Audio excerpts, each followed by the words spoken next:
What's up, everyone? My name is Brian Wall, and I work at the Sports Basement in Sunnyvale, California.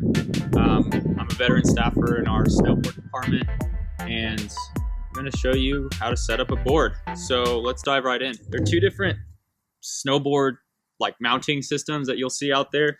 First one is what most snowboards have. That's the traditional screw pattern.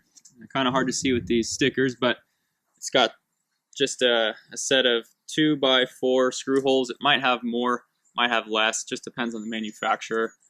And then your second setup is going to be a Burton board, and Burton uses what's called the channel. All manufacturers now make a compatible base plate configuration, so it doesn't really matter if you're really set on this branded binding versus this one. Don't feel like you're restricted by your board selection. Also with me to show you a standard Burton binding. They call it the Re-Flex, and that's this right here. You don't have those little slots on the side. This can be mounted with either. And I have with me a Flux binding, which can also mount with either. And the reason why is because their base plate has many different screw holes. So it can fit in the channel or it can fit in the screws, the traditional screw pattern. So a twin setup, this is pretty close to it, but a twin setup is basically saying that the degree angle of both bindings are completely the same. A directional setup will be a little bit more like this. I'm using the channel just for reference because it's really easy to show this stuff very quickly. But now your front foot is going to be at a much sharper angle than the back. And once again, especially if you have a directional snowboard, you're definitely going to want a directional stance. What's cool about the channel, right, is we can kind of just swivel it forward and back however we need and make sure it's centered. It's okay if the toe and if the heel are off the board just a little bit. That is pretty normal.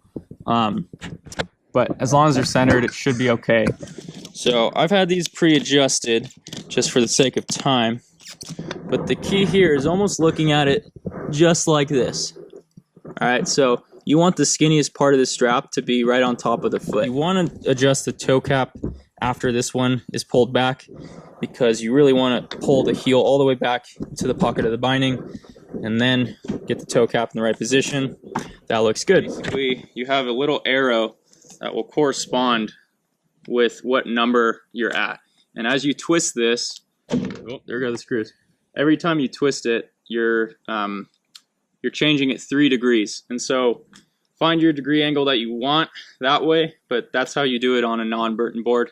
Still pretty easy. Requires a little bit more kind of trial and error when you're looking at the board, but it's not too bad. And then in the same story of centering the binding to the board, you have different positions of where the screw goes, and that's how you can shift it forward or back on the board in order to make sure it's centered. That's pretty much it, everyone. It's one thing I always encourage people to do with their boards is really play with this stuff yourself. Get a screwdriver and just mess around with all the little bits and pieces, because there's really no right or wrong to what your degree angle is, how wide or narrow your stance is. A lot of the fun of snowboarding is sort of finding out what you like in your ride style and making the proper adjustments to fit that ride style. So make sure your boot and binding is centered on the board. Make sure the straps are adjusted accordingly. But beyond that, play around with it. Try something really different one day and see if you like it. You'll never know till you try. And yeah, I hope everyone's staying safe out there. Hope that we can get back on the hill soon. I hope that squaw will still be open by the time this is all over. Who knows, we might be riding on 4th of July. All right, I'll see everyone out there.